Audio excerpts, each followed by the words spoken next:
Sexoterapia, para quem gosta de falar, para quem gosta de fazer e até para quem não gosta.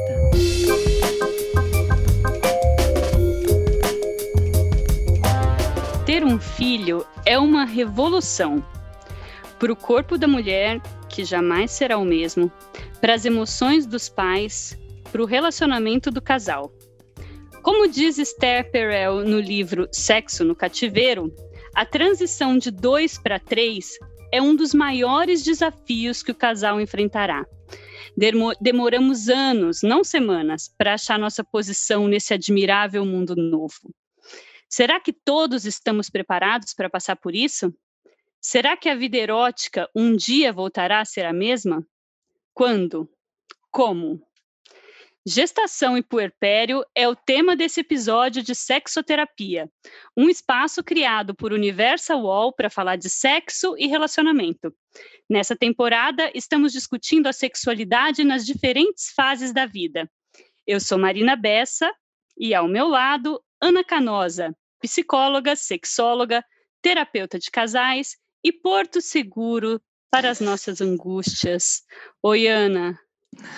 Oi, Marina. Olha, eu falei de angústia porque angústia é o que não falta nessa fase da vida, né, Ana? É o que não falta, mas eu só tenho boas notícias, porque eu sou aquela mulher que não veio com o chip da maternidade. Nunca quis ser mãe na vida, não me passava pela cabeça. Mas eu tive um filho e me apaixonei por essa ideia. E continuo fazendo sexo. Então, veja só que as angústias vieram, mas consegui passar por isso. Muito bem. Você vai contar muito da sua experiência para a gente hoje, então, para alegrar, né, animar o coração da galera e dividir também com a nossa convidada de hoje, que tem um bebezinho ainda, que é a Titi Miller, apresentadora, musa e mãe do Benjamin, de apenas 8 meses, Titi, é isso mesmo? Acabou de fazer 8 meses. Ai, Titi, olha só, e eu estava lendo sobre você, e em algum momento da vida você já pensou em estudar sexologia, não é isso? É isso mesmo? Sim, confere? Sim. Eu falava que eu queria estudar sexologia quando eu era ali adolescente. Sempre achei muito interessante. Eu acho que por ter uma criação assim muito livre mesmo, a gente tinha um diálogo, tem até hoje, né? Um diálogo muito aberto.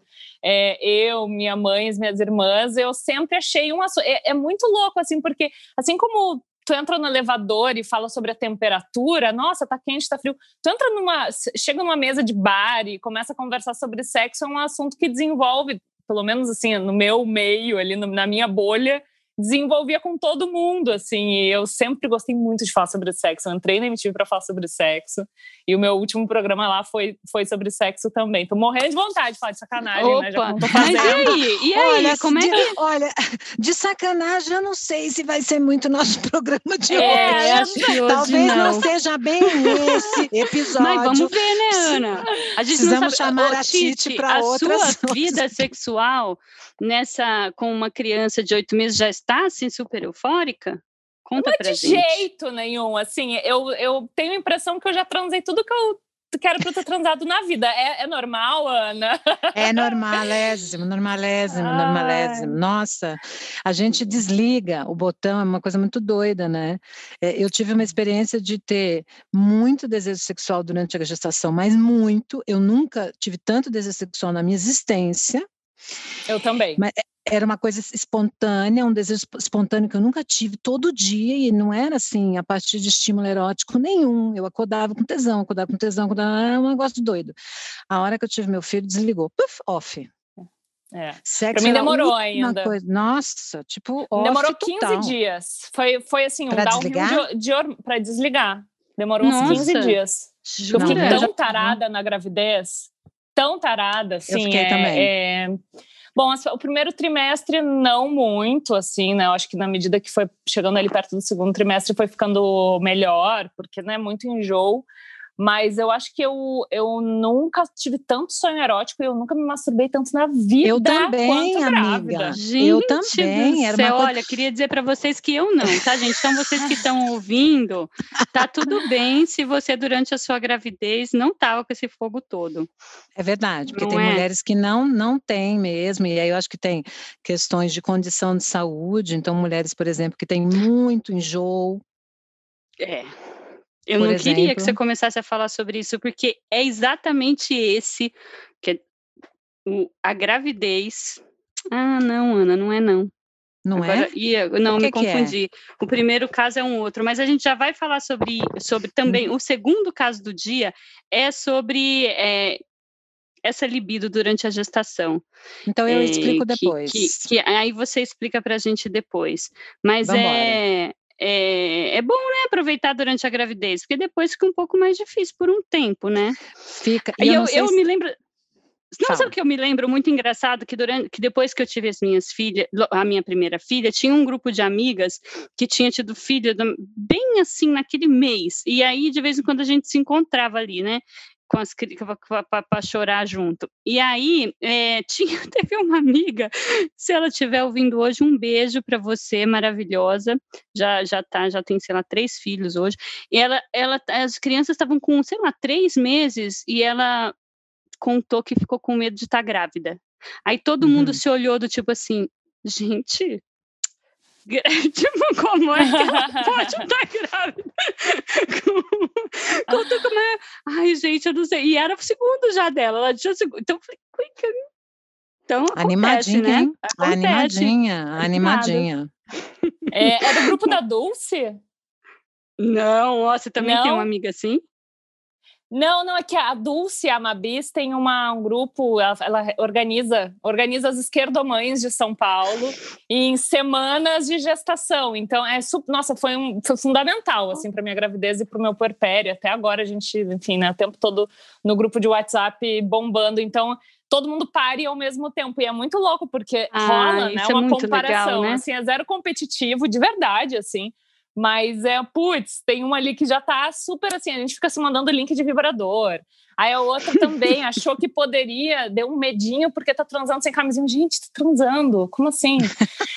E assim, a perspectiva que eu tenho, eu quero muito ouvir vocês que vêm do futuro, porque a impressão que eu tenho é que tá ficando pior, assim, sabe?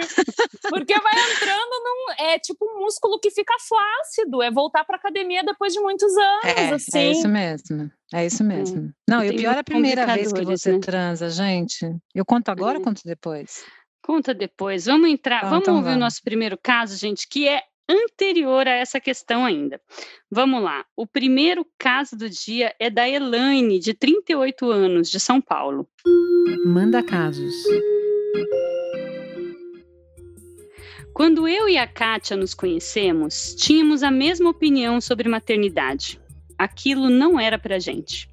A gente concordava que ter filhos significava abrir mão de uma grande parte da vida em função das crianças, e isso não se encaixava nos nossos planos. Mas 10 anos se passaram e hoje, perto dos 40, eu mudei de ideia. Essa chavinha foi virando aos poucos dentro de mim, e agora eu tenho certeza, eu quero ser mãe. O problema é que a Kátia continua não querendo, e isso está virando um problema enorme entre a gente. A gente se ama muito, mas não sei se nesse caso o amor vai ser suficiente para manter a relação. Sexoterapia. Ana, dilemaço de casais que um quer e o outro não quer ter filho. Tem solução para isso? Então, eu acho que cada casal vai encontrar uma solução diferente e é um dilema muito profundo, porque não é um cachorro que você compra, né? Não é sei lá, uma casa que você vende, é um filho, né, que você carrega, que você educa e tal. Então, eu acho que é um dilema muito complexo, triste, difícil da gente segurar na mão junto como terapeuta, sabe, quando um não quer e o outro quer, porque é um projeto, e é um projeto a longo prazo, é um projeto que envolve afeto, que muda a vida, né? Então é bem difícil mesmo, mas a experiência que eu tenho é que normalmente os casais não se separam quando eles se amam muito e acabam, aquele que não quer ter filho acaba cedendo normalmente, porque é difícil, né? Você faz assim, imagina você com 40 anos, você fala assim, bom, eu quero ter filho, minha parceira não quer ter filho, a gente se ama muito, a gente está não sei quantos anos juntos, então eu vou me separar para ter filho com outra mulher. Como assim? Quer dizer, é um outro projeto, quer dizer, talvez você encontre uma pessoa para ter filho, mas talvez também você não encontre, né? Então é difícil você fazer esse tipo de escolha. Agora, eu li aqui um artigo, uma publicação canadense que dizia o seguinte, que quando o lado que cede para ter filho, normalmente tem um arrependimento, mas isso não significa que não ame o filho ou que não goste da criança e tal, mas que se arrepende por ter cedido, porque perpassa outra questão, não perpassa só a questão de ter o filho e cuidar daquele filho, mas toda vez que você está de saco cheio, e a gente vai estar de saco cheio várias vezes, vai olhar, tá vendo? Eu não queria ter filho. Tá vendo? Eu não queria ter filho, né? Ou eu cedi por você. Esse é o problema maior, né? É você usar abrir mão e como aquela justificativa para todas as frustrações que você vai ter posteriormente, a chatice, a encheção de saco. Ou, quer ver outra coisa que acontece? É assim, eu cedi, então o filho é seu, então você que cuida. Porque eu não queria, então você cuida, você é responsável por essa criança. Isso também é um caminho muito ruim. Né? Que assim, então essa decisão ela Não, tem que ser isso sim, conjunta porque se mesmo. já porque é isso, é uma decisão tão para o resto da vida, para a vida inteira, que um lado não pode ficar como se fosse, tá bom, você quis, então o filho é seu, né? Eu lavo as minhas mãos, eu não vou participar, e isso ser uma questão que você vai jogar na cara do outro durante a vida inteira. Foi você que quis, mas o problema é seu, né? É muito difícil.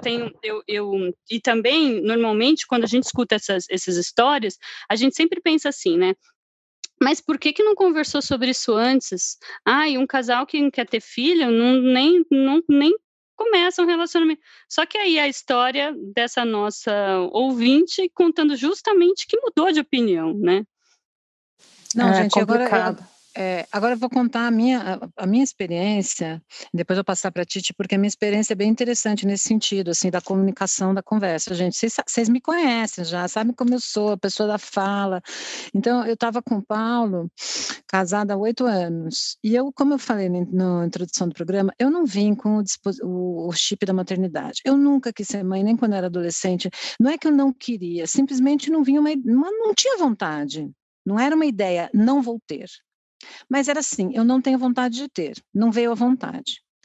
E o meu marido, o Paulo, ele vem de uma família grande, ele tem 3 irmãos, tem 9 netos, a minha sogra tem 9 netos, então tem aquela... E ele sempre quis ser pai.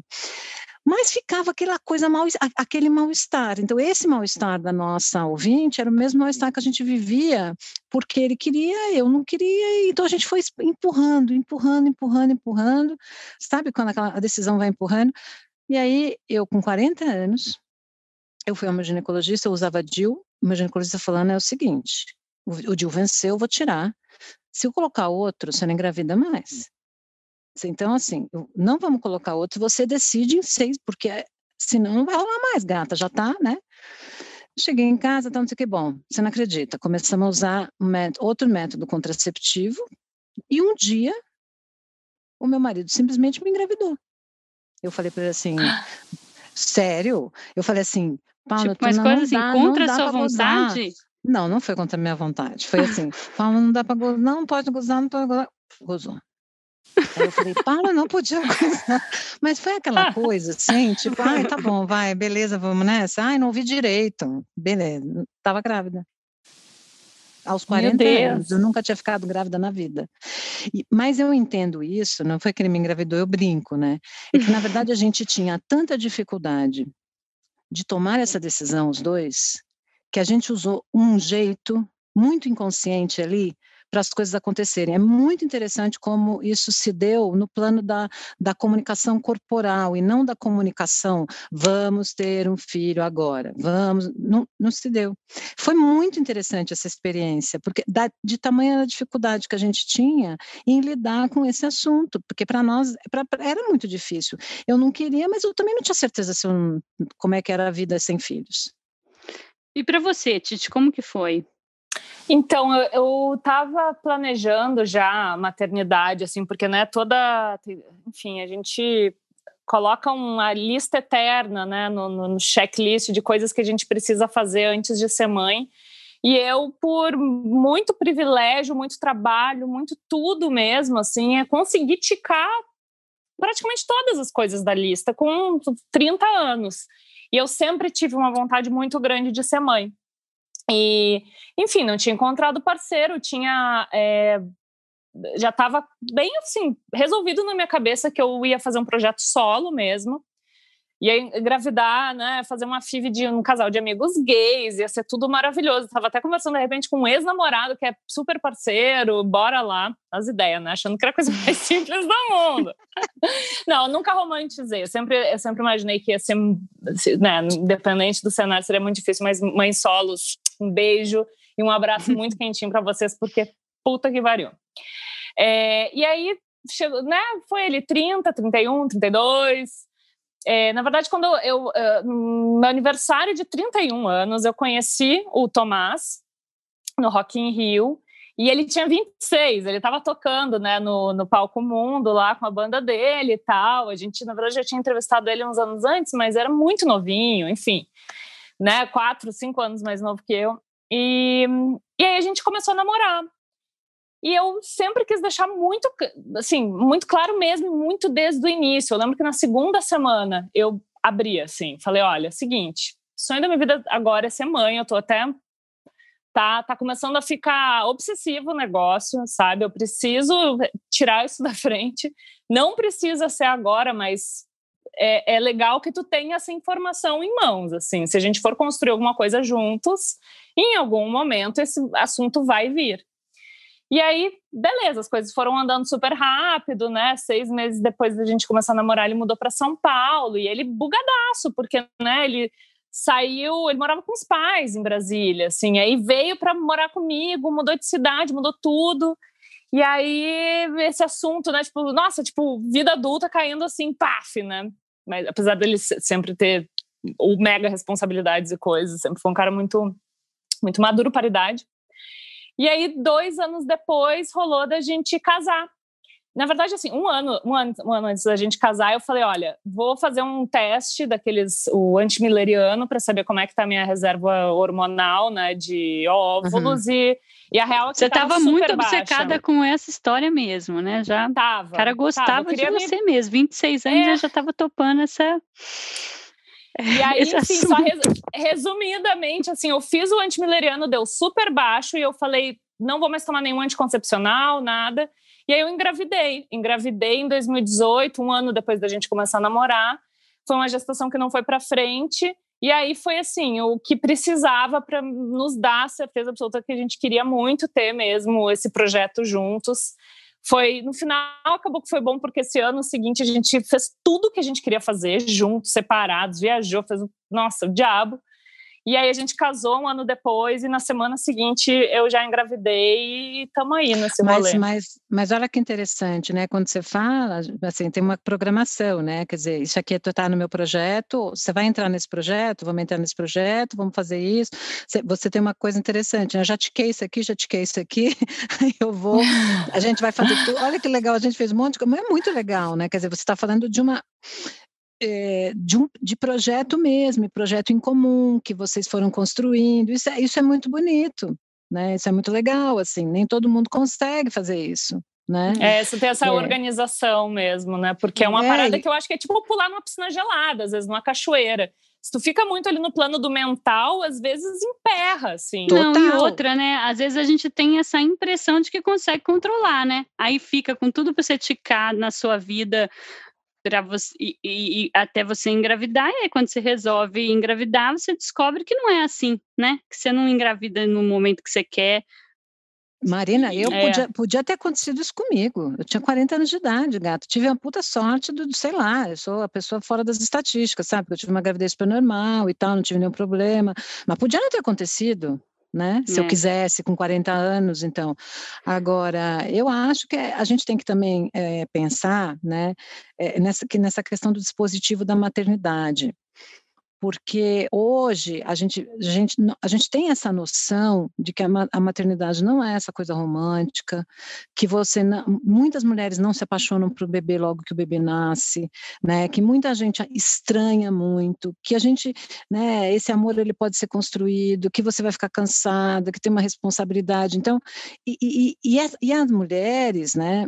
A gente não tem mais só esse fenômeno da maternidade para a gente poder se empoderar e ter prazer na vida, como foi século anterior, né? Quer dizer, a gente tinha isso, né? As mulheres eram responsáveis, gente, né? Quando começou, final do século XIX, início do século XX, a gente era responsável por povoar a terra, sabe? Pelo desenvolvimento da nação. A maternidade era um dispositivo de narcisismo para as mulheres. Então, se as mulheres eram completamente desvalorizadas, com a maternidade, elas vão povoar a nação, entende? E aí elas vão educar os filhos, e aí os filhos precisam dela, e aí vem todas aquelas teorias, né, da psicologia, da pediatria, nossa, a importância, e todos os problemas mentais das crianças por causa da mãe, a culpa. Então, assim, de alguma maneira, nós construímos esses dispositivos em que para a mulher era o poder feminino, era ser mãe, o poder. Né? Hoje, a gente não precisa socialmente, né, ter um filho para ter um reconhecimento social, pelo menos, né, vamos dizer, nos centros urbanos. Embora eu não tivesse essa vontade grande, né, foi a melhor coisa que eu fiz na minha vida, né, e a minha relação com meu marido mudou muito, porque o fato do Paulo ter se engajado tanto no projeto Paternidade me fez olhar para ele com outro olhar, sabe? E eu fiquei muito admirada, porque eu não conhecia aquela parte dele, e isso me deixou muito apaixonada. Foi interessante ter experimentado, não sei se porque a gente também é muito autônomo, eu e Paulo, sabe? Sempre a gente foi fazendo cada um individualmente muitas coisas, e quando eu formou o clã ali, e a gente foi trabalhando muito em grupo, aquilo me ligou muito a ele, foi muito interessante, assim, foi diferente, sabe, foi um processo diferente de descobrir coisas em mim que eu não conhecia, descobrir nele, e descobrir, assim, um prazer de ter família. Foi muito legal, assim, só que foi interessante porque eu não quis outro. 40 e tantos anos, né? 40 e tantos anos. E aí, às vezes, ele falava assim, vão ter outro. Eu falei, você tá louco, Paulo, eu tenho 43 anos, você tá maluco? Imagina. Agora esse argumento já bastava para não ter que discutir muito. E às vezes o meu filho, e aí quando a gente fala do dispositivo materno, as mulheres têm que ser mãe, as mulheres têm que ser, elas têm esse desejo interno, que aí eles dizem assim, mãe, por que você não teve outro filho? Aí eles me olham assim e falam assim, porque eu não queria.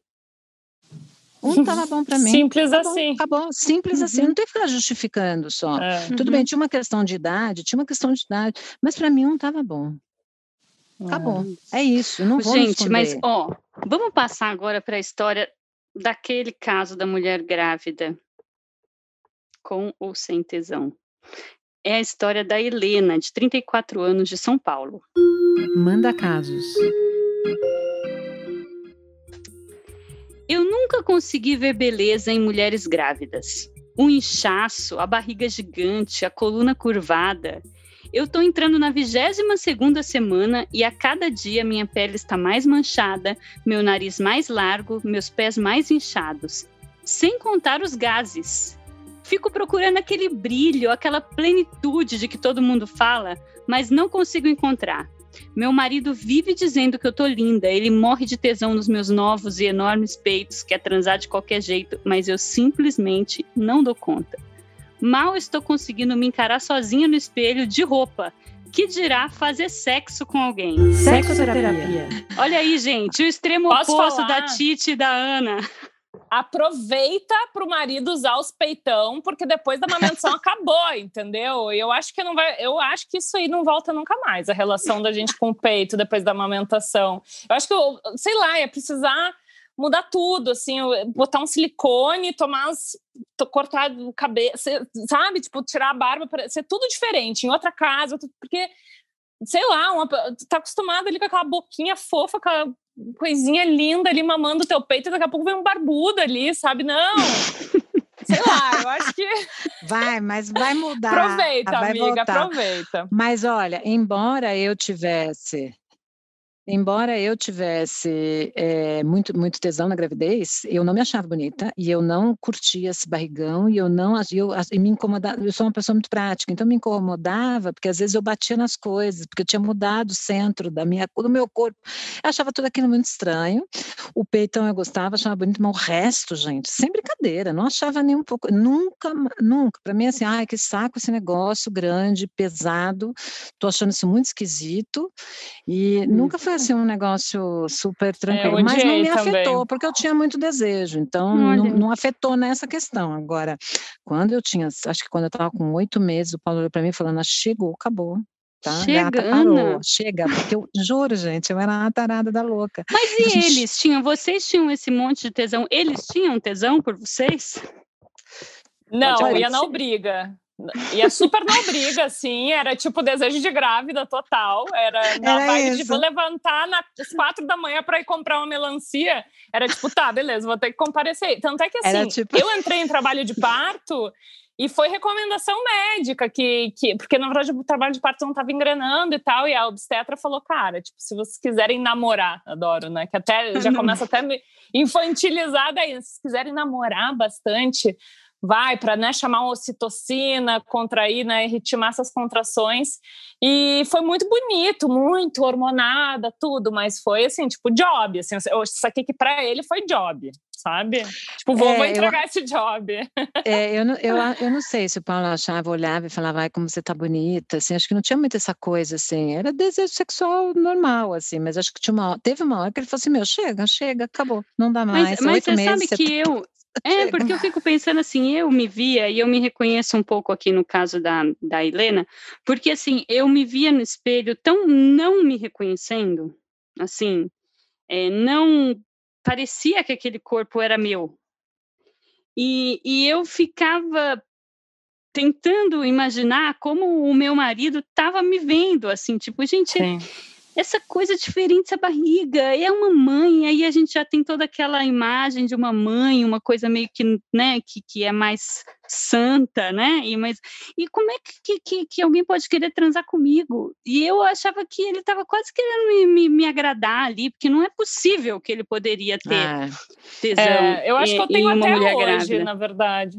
Isso depois no puerpério para mim foi até pior, assim, porque eu acho que a grávida, tu fica, sei lá, fica meio que com uma licença poética para embarangar, sendo bem bagaceira aqui.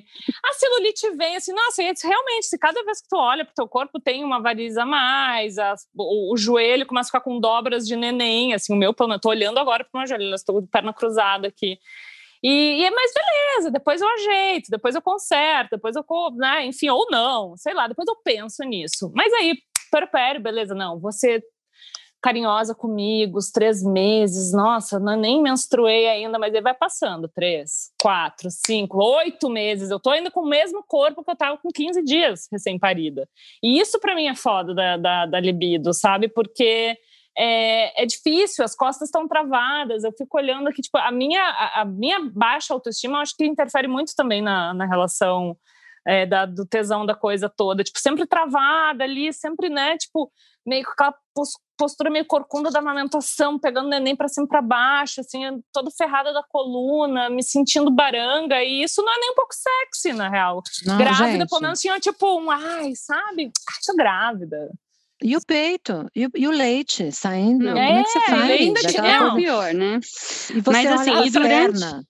Nossa, as pernas molham assim, porque tá tudo muito mole. Aí você, de repente, você tá ali, você se olha, você fala, nossa, gente, quem é essa pessoa? Mas os homens, como eles costumam ver essa mulher grávida, Ana? Ou muda de homem para homem, assim como muda de mulher para mulher? Muda de homem para homem, assim como muda de mulher para mulher. Tem homens que acham lindo as mulheres, como essa nossa personagem aí, acham lindo, tem muito tesão, ficam felizes e tal. Tem homens que recusam a mulher durante a gestação toda, não conseguem, assim, e aí a gente entende que isso pode tanto ter uma questão de um ciúme também, sabe, porque tudo agora se volta para esse bebê, então essa mulher agora ela tem um bebê, ela está ocupando o espaço, é o terceiro que entra na relação. Então homens que têm muita dificuldade da triangulação, né, de sair do lugar, de ser unanimidade, a exclusividade, podem pirar mesmo e falar, não, agora eu recuso, fico puto, e tem uns assim que regridem, parecem umas crianças, assim, burré, sabe, ficam assim querendo transar, ou que ficam querendo transar toda hora, também para reforçar este lugar da unanimidade na vida da mulher. Outros associam a maternidade a uma questão não erótica, como você estava falando, Má, né, quer dizer, como é que eu vou transar com uma mulher que vai ser mãe do meu filho? Tem aqueles que têm medo de machucar o bebê, tem mulheres que têm medo de machucar o bebê, e veja, não estou falando de pessoas que não têm informação, eu estou falando de pessoas que têm informação, que sabem racionalmente que não vai machucar. Você sabe, vai no médico, o médico diz, pode transar à vontade, não tem problema nenhum, né? Só vai ter dificuldade, só não pode fazer sexo se tiver um risco de abortamento ou algum problema. Se não tem problema, não tem intercorrência, pode fazer sexo. Mas a pessoa, na hora, acha esquisito colocar um pênis ali com um bebê ali perto, né? Então, assim, por mais que saiba, emocionalmente, às vezes a emoção, ela não corresponde ao racional. Então, também vai variar de pessoa para pessoa, mas não é todo mundo que tem essa também, mesma né? disponibilidade. E tem uma questão física também, né? A Titi tá falando que aí no dia que tava parindo, Titi, eu queria que você contasse essa história ainda pra gente, mas como é que, assim, ainda por cima tem um desconforto físico, que é isso, suas costas estão doendo, a sua barriga incomoda, você não tem mais posição, aí também desagradável você ficar falando pro parceiro, assim tá incomodando, ai, assim também tá incomodando, assim também, né? Tipo, que tem não, gente, é que transar não é só penetração também, né? Se tá com medo de machucar o bebê, faz 1000 outras coisas que dá pra fazer. 1000 não, né? Grávida dá pra fazer 2 outras coisas, no caso. Tem uma pesquisa aqui que fala isso, que eles avaliaram práticas sexuais, né, e perceberam que os casais são pouco criativos. Então, que as práticas sexuais que voltam, né, que são, vamos dizer, práticas alternativas à penetração, normalmente é o sexo oral e só. Mas aí tem... ruim, pessoal. Não, masturbação, outras coisas dá para fazer, né, gente? E, enfim, eu tava com a bolsa rota, né? Eu nem podia ter sexo com penetração no dia que eu entrei em trabalho de parto. Eu estourou minha bolsa às 4 da manhã e aí contração muito sem ritmar e ali umas 7 da noite, depois de, né, estimular toda a ocitocina do mundo, foi. E... Cara, foi muito bonito, assim, eu sabia, na verdade, porque eu olhava pro Tomás, assim, veio um negócio, assim, o cheiro dele maravilhoso, e um amor, assim, começou a vir uma descarga, né, de ocitocina. Eu lembro que minha irmã estava aqui em casa, eu falei até num outro podcast, que eu acho que foi uma das cenas mais lindas da minha vida, assim, minha irmã tinha ficado 2 semanas aqui, e ela me chamou e falou, olha, vem ver esse pôr do sol, que é a última vez que tu vai ver o sol se pôr antes de conhecer teu filho. Aí eu chorei, abracei minha irmã, ocitocina, aí ela foi embora, enfim, né, que ela vai ficar até o dia dele nascer. E aí fiquei com o Tomás aqui super aproveitando, né, essa descarga hormonal, e foi muito importante mesmo para eu entrar em trabalho de parto. Eu acho que foi isso que foi o empurrão final. E aí nunca mais transamos, a louca. Não, na verdade, a gente ficou aí. E aí ainda bem que esse dia se aproveitou. Aproveitei. Não, nas semanas seguintes, eu fiquei tão hormonada na gravidez, que as semanas seguintes ainda teve um rebote. E aí sempre falam, né, a primeira vez que tu transa, rebote não, teve ainda uma marola, né?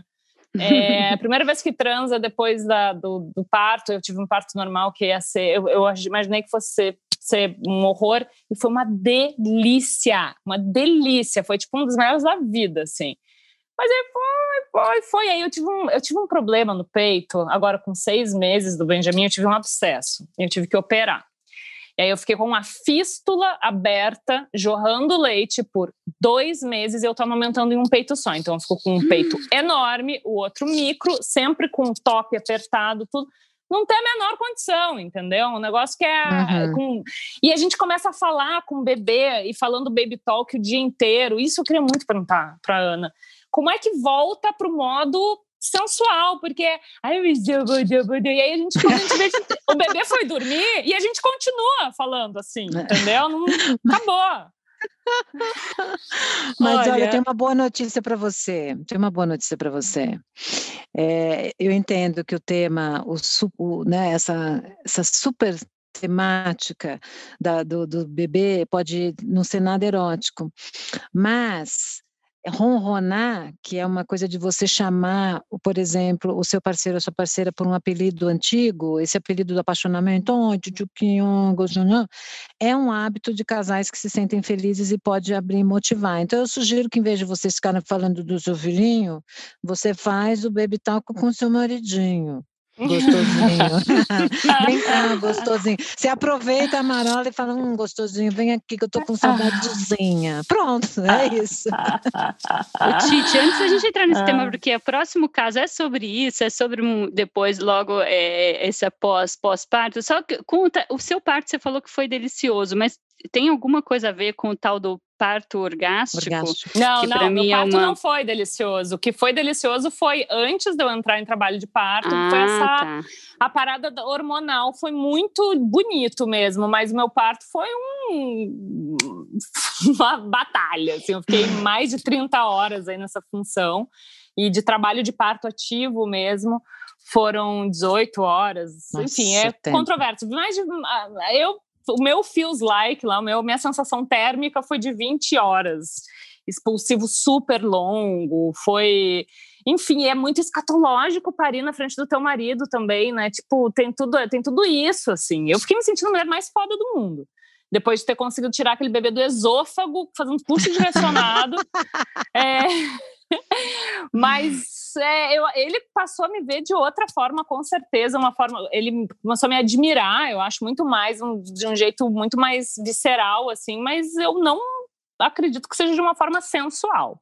Mas, enfim, eu falando aqui, ele pode falar outra coisa. Tem o marido de um casal de amigos que falam isso também, que diz que ele acompanhou o parto dela, e aí depois ele ficou muito tempo sem querer encarar, entendeu? Aquela visão, novamente. E aí, Ana, o que faz? Mas olha, eu vou dizer também, né, ficou olhando de frente, porque assim, normalmente, né, meu marido ficou de costas, ficou atrás de mim. Não, Ana, mas é porque você ali. fez uma cesárea, provavelmente. Hoje, com o lance do parto humanizado e tal, o marido fica, tipo, vê tudo, em todos os ângulos. Como faz para resgatar? Então, eu acho, sabe o que eu acho? Eu acho assim, tem tudo para todo mundo, né? Ninguém é obrigado a nada, e eu acho que tem tudo a ver também com a crença e com a maneira como você vê a vida. Se você pegar, tem homens que, cara, vão encarar, sabe, tipo índio, vão encarar isso tão maravilhosamente, vão entrar com isso, é isso aí, saiu, daqui a pouco entra outra coisa, tá tudo bem. Então são pessoas que, gente, mas é assim, tem muita gente que tem essa disposição da naturalidade, da praticidade, e sabe, coisa meio bicho, e que tá tudo bem, né? Agora, tem outras pessoas que não vão conseguir dar conta. Sabe? Então o cara já tem nojo de não sei o quê, já tem, gente, tem homem que tem nojo de vulva, de botar, de achar que é muito molhada, como é que vai ver uma cabeça de um bebê saindo?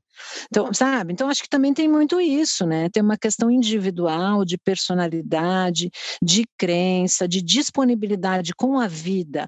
Como é que essa pessoa, como é que esse cara lida com a vida? Agora, tem que assim, a mulher obrigar o cara a enfrentar esse tipo de coisa, porque ela quer, né? Ou o cara não, né? Acho que precisa ser uma coisa assim, como é que a gente vai... não quero ver, tenho enjoo, não quero... Não sei, tudo bem. Acho que a gente tem que ter... Ou a mulher pode não querer que ele veja também, né, Ana? Sei lá, eu não sei, se eu não tive partos normais, naturais, mas talvez eu falasse, sei lá... Não posso sei falar, se isso assim... Era uma coisa que, tipo, falando da nosso caso aqui, o Tomás super tinha falado que não ia querer ver nenhuma nenhum ângulo mais, né, enfim, agoniante. Explícito. Explícito, que ele ia ter uma dificuldade até para pegar o bebê no início, com a coisinha mole e tal. Cara, corta, 18 horas depois, eu estrebuchada lá, me parindo há 3 dias. Ele foi a primeira pessoa que encostou na cabeça do Benjamin, ele enfiou a mão lá, porque a obstetra falou, ele coroou. Eu não conseguia colocar. Quer sentir? Eu não. Ele foi lá e ele, pode, teu pai, pode. Assim, é uma coisa meio sitcom até, sabe? Ele não planejou nada do que ele, do jeito que ele, né? Nada do que ele fez durante o trabalho de parto, mas é uma coisa que durante um trabalho de parto natural ali, apenas vai, tu nem fica pensando muito. Então por isso que eu acho que é difícil a gente ter regras, né? Dizer, isso é melhor, isso é pior, é bom, ou vai ver aquilo, nunca mais vai querer transar. Tudo pode acontecer, meu bem, tudo nessa vida pode acontecer. Olha, vamos ouvir o próximo caso com a melhor discussão de todas, logo após o intervalo. O UOL VTV é a mesa redonda com os assuntos mais quentes sobre televisão. Toda terça, ao vivo, à 13h, eu, Maurício Sticer, converso com Aline Ramos, Chico Barney e Débora Miranda sobre o que realmente importa e também sobre o que não importa tanto assim na televisão brasileira, sempre com muita informação e humor.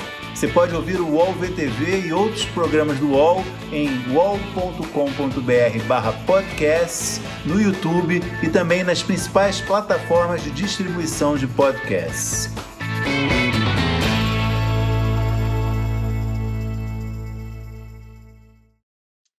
Vamos ouvir a história da Clarice, 37 anos. Manda casos. Desde que a nossa filha nasceu, há pouco mais de 1 ano, meu marido e eu nunca mais conseguimos ter um momento de intimidade. Ela ainda mama no peito e chora muito durante a noite. Para facilitar as mamadas e na tentativa de ter mais horas de sono, passamos a colocá-la para dormir com a gente, mas acho que só piorou. A gente mal se mexe com medo de acordá-la e agora, com ela ali no meio, não existe mesmo a menor possibilidade de transar. Meu marido tem reclamado bastante, mas confesso que eu não estou achando tão ruim. Será que tá tudo bem? Ou isso vai acabar com o nosso casamento? Sexoterapia. Para você, Ana, cadê a Ana? Não tá aí? Gente, não, é porque eu tô aqui na Fazenda Cabolos, tá uma confusão total aqui. Gente, olha só, acabar com o casamento também vamos menos, né? Porque não é por aí. Agora, essa é aquela velha discussão. Tem uma coisa que ela fala, que ela está até achando bom. Você sabe que eu descobri aqui uma tese de doutorado sobre sexualidade na vivência no puerpério, e tem uma coisa que elas levantam, que a autora descobriu, que as mulheres, às vezes, gostam de manter os filhos no quarto, dormindo junto, principalmente quando elas vão retomar o trabalho, para garantir que esses maridos aprendam a lidar com a noite do bebê. É quase como se, então assim, deixa ali, porque assim ele começa a aprender, ele também vai levantando, ele também vai fazendo as coisas, e ela fica meio que ali, sabe, perto, controlando. Eu achei interessante isso, sabe, assim, como se fosse um treinamento mesmo, garantir maior intimidade do pai com a criança. Mas eu conheço... Nunca tinha pensado nisso. Também não, mas também eu conheço casos de que daí o cara vai para uma outra cama. Também, Não é? Ai, gente, olha, deixa eu falar um negócio que eu vi no Instagram desses, um print de um filme da Maria Ribeiro, deve ser, enfim, esqueci o nome do filme, mas tem uma fala, que eu não assisti o filme, mas eu amei essa fala, que é, cara, não adianta tu querer que eu tenha tesão em ti só durante a noite, eu preciso que esse tesão seja construído ao longo do dia inteiro, eu preciso que tu me ajude, eu preciso não ter carga mental para ter tesão. E assim, eu e o Tomás, a gente fez um esquemão aqui em casa, porque o Benjamin ainda acorda 200 vezes, né? Desde o 20º dia dele, eu não fico com o Benjamin na madrugada. A gente faz turnos. Quem assumiu 100% à noite foi o Tomás. A gente começou a colocar, né, mamadeira noturna, eu ordenhava leite durante o dia, porque eu tenho toda uma questão de sono que... Entrei numa vigília nos primeiros 20 dias que eu não consegui dormir nem um segundo. Aí eu pensei, olha... Ou vai ter uma mãe psicótica aqui, de sono, de cansaço, de exaustão, tudo, eu vou entrar numa parada perigosa, ou a gente precisa rever esse nosso esquema aqui, com pandemia ainda, tudo, né? A rede de apoio toda cagada. E isso é uma parada que me dá muito tesão nele, de verdade. Mas aí, saber que esse cara vai assumir a bronca, que é um recém-nascido Benjamin com 20 dias, assim, e até hoje, com 8 meses. Quem faz a madrugada é ele. E eu acho que esse é o maior incentivo da minha libido, assim. Só que aí é difícil também, porque muitas dessas vezes a gente não se encontra, né? A gente reveza turno. Ele passa o Benjamin para mim com, sei lá, 5:30 da manhã, 6, e a gente não dorme juntos há 8 meses. É difícil também, né? E os dois sempre muito cansados, assim. Fico pensando como é que é quando o cara volta renovado do trabalho. Renovado, não, né? Cansado, mas volta com novidades e não fez essa madrugada, né, tão intensa e tal. Acho que para a vida sexual do casal talvez seja mais fácil, mais interessante, né, do que viver numa pandemia nessa situação aí que a gente está. Assim, eu acho sempre importante manter a privacidade, sabe? Acho que o casal tem que ter um lugar, né? E a cama é um lugar. Outro dia eu estava vendo um estudo aí que dizia que quanto mais você dorme nu, por exemplo, mais chance você tem de fazer sexo, né? Então, o casal que gosta de sexo, que tem química, que já não tem problema, que não tinha problemas, não traz problemas antes da gravidez, dá um jeito depois. Vai dando jeito, vai dando seus pulos para encontrar, né? Mas você precisa colocar isso como uma prioridade, né? Se você fala, eu gosto de sexo, eu preciso retomar esse troço. Agora, tem tudo isso que nós estamos conversando, ó. Tem o cansaço da mulher, bota o filho ali para também poder mamar de madrugada, eu super compreendo isso, muitíssimo. Tem aqueles filhos que não conseguem dormir, né? Tem filhos mais difíceis, bebês mais difíceis, né? Que não dorme, que é aquela confusão toda. A última coisa que você vai pensar é em sexo, intimidade, privacidade. Agora, tem também isso que a gente está falando, que a Titi falou, tem uma questão de admiração do parceiro. O parceiro não faz porra nenhuma, não ajuda em nada, ou a parceira, se for um casal de lésbicas, você também começa, a entregar para Deus, né? Você fala assim, dorme aqui que, puta, eu quero é praticidade na vida. Então, também tem isso, tem como essa parceria acompanhou essa gestação, para que você possa querer voltar a ter intimidade e tirar o bebê do quarto, por exemplo. Né? E eu acho que tem que tirar, em algum momento tem que tirar. A criança não pode ocupar um lugar que não é dela. Não é dela o lugar do quarto do casal.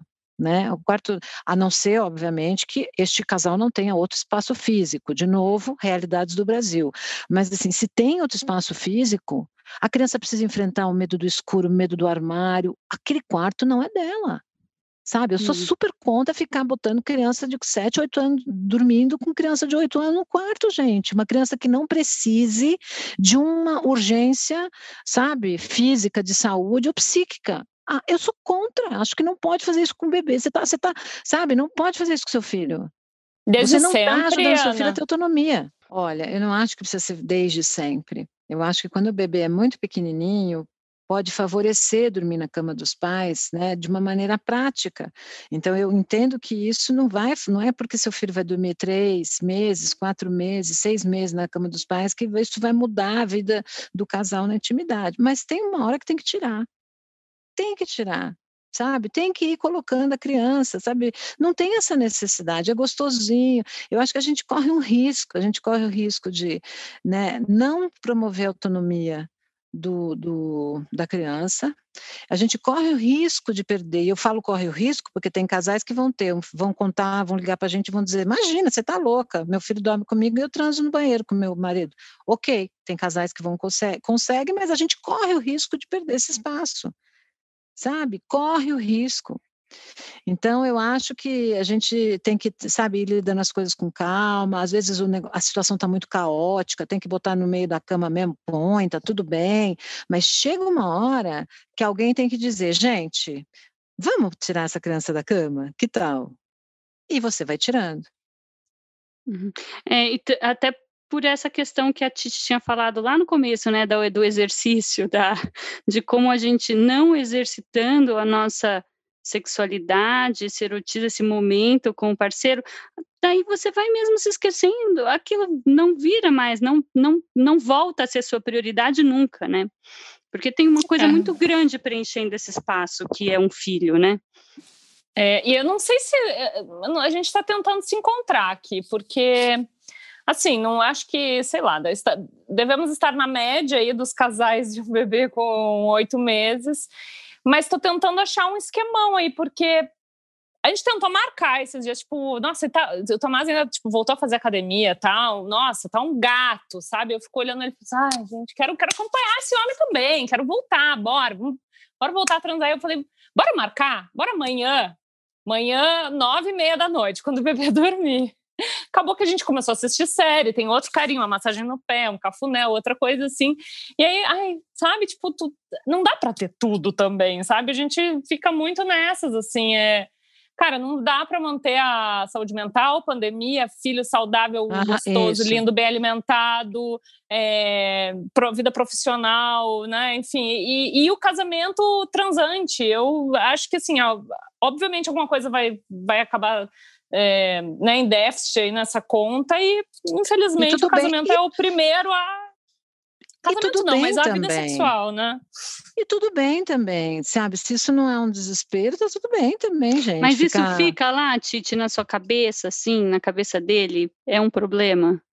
Então, não muito. Mas, dá...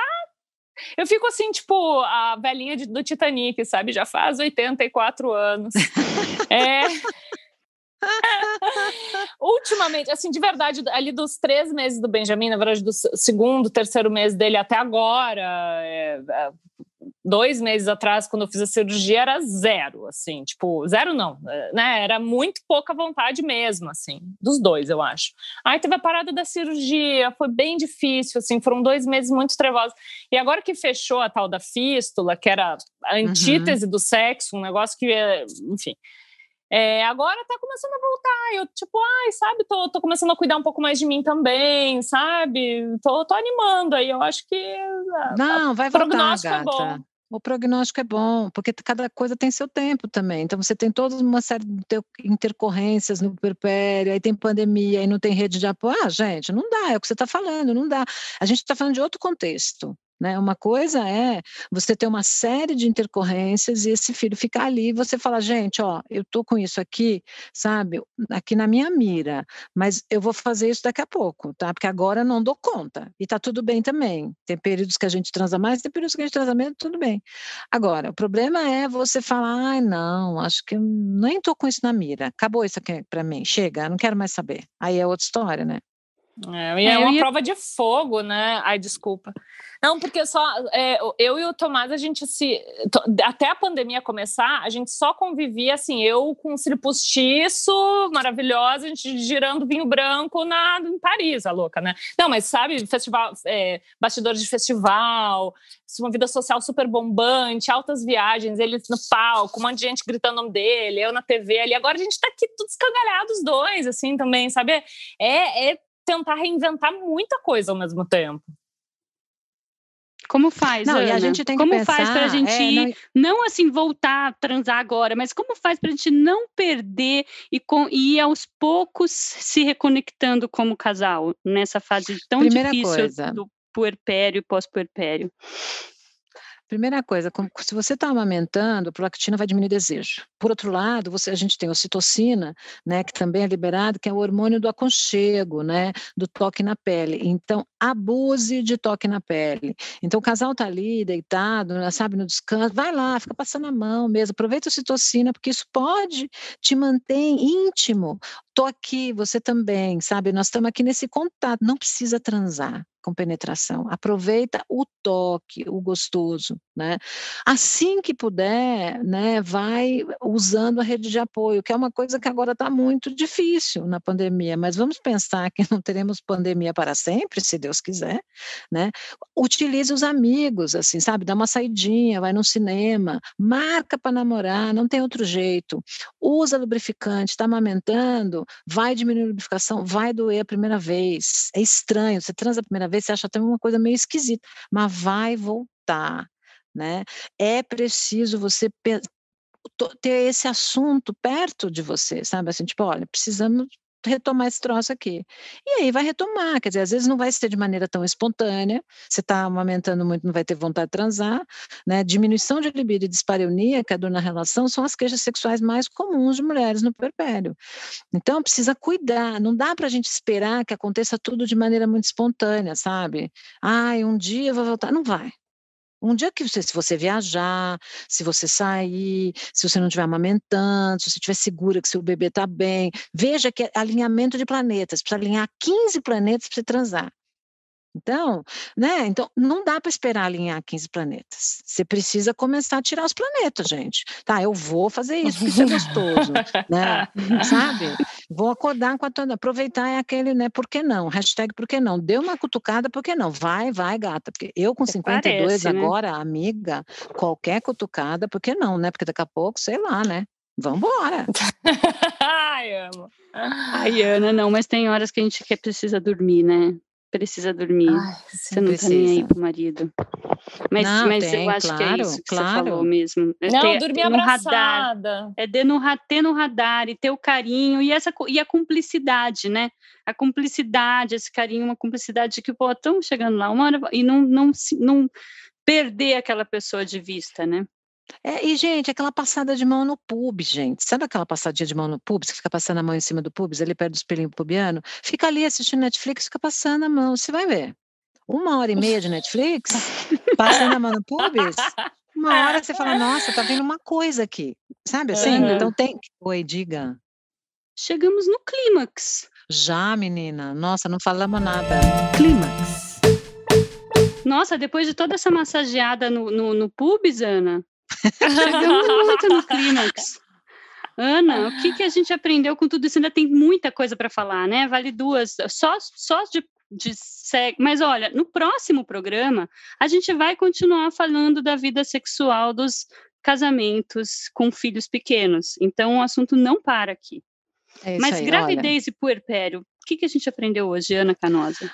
A gente aprendeu que a gente precisa discutir esses dispositivos da maternidade, desconstruí-los, para a gente efetivamente entender por que eu quero ter um filho, né?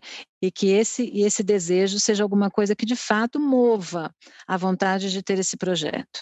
A gente aprendeu que às vezes os casais têm esse grande dilema, né, de ter ou não ter filhos, e sabemos que fazer isso de maneira contrariada pode desfavorecer, né, a relação no futuro.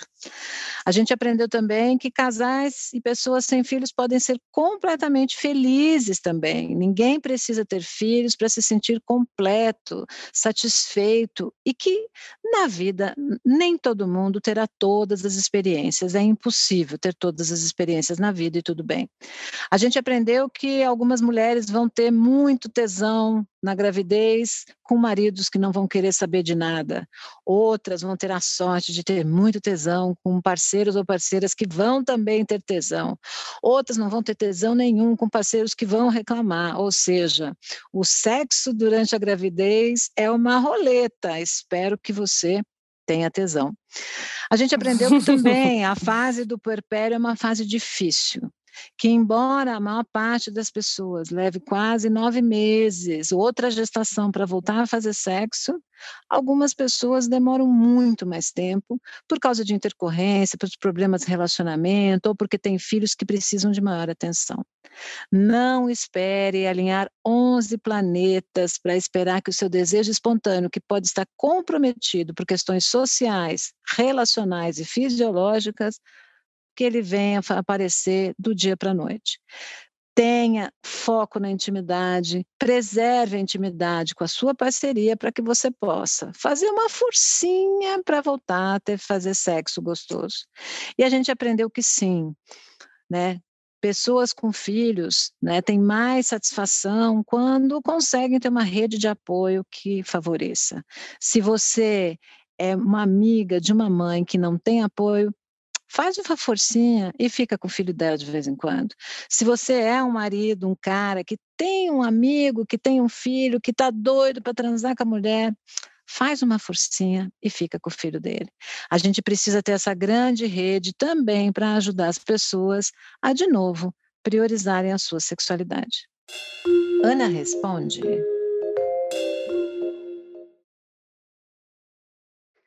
você quer receber um pouquinho dessa sabedoria na sua vida, fique atenta ao @universa_UOL no Instagram e deixe a sua dúvida. Você pergunta e aqui Ana responde. Ana, hoje nós temos a dúvida de um homem. É o Regis Ronsoni, acho que é isso o nome dele. @Regis Ronsoni. Eu faço algo para ajudar a minha esposa puérpera a voltar ativa ou só aguardo o tempo dela?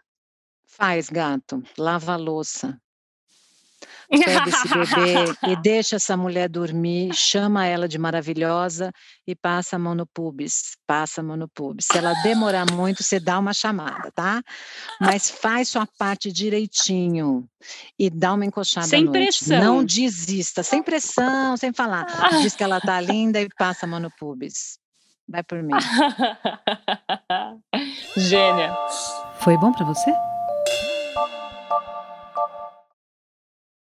Titi, esse é o quadro que a gente dá indicações de leitura, de podcasts, de filmes, de séries, de coisas para fazer para mulheres, para as nossas ouvintes. E nesse caso, mulheres que estão pensando em engravidar, que estão grávidas ou com filhos pequenos. Você tem alguma dica para a gente? Olha, eu tive muita dificuldade de começar a assistir e ler coisas depois que eu parei. Eu fiquei lactonta total, assim, super focada na gravidez. Eu fiquei muito, assim, com a memória ótima. Gravei uma temporada inteira do meu programa, decorava, assim, tudo. E aí, agora, na lactação, tá difícil. São só coisas muito leves e muito do universo mesmo, senão não bate. E o primeiro livro que eu li, eu amei muito, é o da Tati Bernardi. Eu não sei se é porque eu me identifiquei demais com a personagem da né, protagonista lá do livro, que é Você Nunca Mais Vai Ficar Sozinha.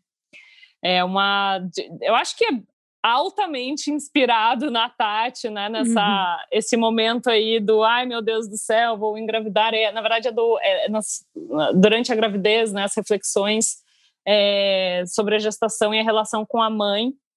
E me identifiquei demais e eu li em uma sentada, assim, o que foi uma façanha, porque eu não estava conseguindo focar em absolutamente nada. Então, Tati, obrigada por isso, caso você esteja nos ouvindo. Eu sei que ela já participou aqui, né? Ela participou do nosso episódio sobre infância. Eu também li o livro dela, também gostei muito. Muito bom. E você, Ana? O que você tem pra gente hoje? Eu tenho um livro aqui que chama Por que Ter Filhos? Né, que foi lançado em 2018, que eu acho que é um livro bem interessante para a gente poder, principalmente para quem está pensando aí em ter ou não ter filhos, e fazer essa reflexão de um jeito mais, né, com mais motivação de outras ideias do autor. Bom, já que a gente está nos livros aqui, também vou indicar um livro que quando eu estava grávida da minha segunda filha eu li, e eu achei que aquilo para mim foi assim... Foi muito bom, foi uma revolução, e não tem nada a ver com questões dessa maternidade romântica, tem a ver com ciência, que chama assim, Expecting Better, Why the Conventional Pregnancy Wisdom is Wrong and What You Really Need to Know, da Emily Oster. Em português seria, né, esperando melhor, o que a sabedoria sobre a gravidez está errado, quais são os erros e o que você realmente precisa saber. Ela é uma pesquisadora, uma professora universitária americana que começa a procurar... Insatisfeita com as respostas que ela tem sobre a gravidez, ela começa a procurar as pesquisas dela mesma. Ela é uma pesquisadora, professora universitária, ela fala, eu sei os caminhos, eu vou procurar as pesquisas que existem. E ela vai fazendo um cruzamento de pesquisas e mostrando os buracos e os maus entendimentos, as más interpretações, e chegando a algumas conclusões muito interessantes, que para mim foram assim, libertadoras para a minha gravidez. Esse negócio de pode, não pode, o que está bom, o que não pode, as decisões, como você tomar isso, e decidir o que você quer fazer, sabe, com a sua gravidez. Muito bom. Não, eu acho que não tem em português, mas tem disponível no Kindle, bem fácil de encontrar a leitura em inglês. Acho que vale a pena. Titi, muito obrigada pela sua presença aqui. Terminamos 5 minutos antes da próxima mamada do Benjamin. Benjamin não acordou nenhuma vez, gente. Isso é inédito. Todos os dias eu vou precisar gravar com vocês aqui, tá? Amanhã, às 7h a gente se encontra de novo. Obrigada, eu amei. Muito Obrigada, bom a gente poder trocar. Um beijo. Muito bom, obrigada, muito Titi. legal, obrigada. E Ana, nossa próxima parada é a vida com filhos pequenos. No próximo episódio. É isso Vem aí. que vai ser massa. E o beijo vai para quem, Marina? É mesmo, temos um beijo hoje para dar. Com um ouvinte apaixonado. O Silas. É o Silas, Ana, você tem o e-mail Olha só, o Silas mandou um recado pelo meu direct do Instagram, muito fofo. Ele diz que ele escuta o Sexoterapia e que ele acha interessante, porque ele acha que a Marina é muito singela. Eu adorei a palavra. Então, assim, que eu sou a sabichona, ele botou entre aspas, assim, e que você é muito singela, e ele adora a sua singeleza, que você vai descobrindo as coisas, e eu vou falando, você fala, ei, é mesmo? E ele adora essa composição da gente, e eu achei muito interessante esse olhar do Silas, sabe? Ele foi muito carinhoso, viu? E ele, beijo pra você, Silas, e acompanha a gente. Sua singeleza. Isso aí. E acompanha a gente que na próxima semana tem mais Sexoterapia. Até lá, gente. Até. Siga a Universal UOL nas redes sociais e compartilhe com a gente a sua história. Quem sabe o seu dilema não é o próximo a ser tratado por aqui? Você pode ouvir esse e outros podcasts do UOL em uol.com.br/podcasts. Sexoterapia tem apresentação de Marina Bessa e Ana Canosa. Edição de áudio de João Pedro Pinheiro. Reportagem de Fernanda Colaviti. Produção de Laura Capanema. Coordenação de Juliana Carpanês.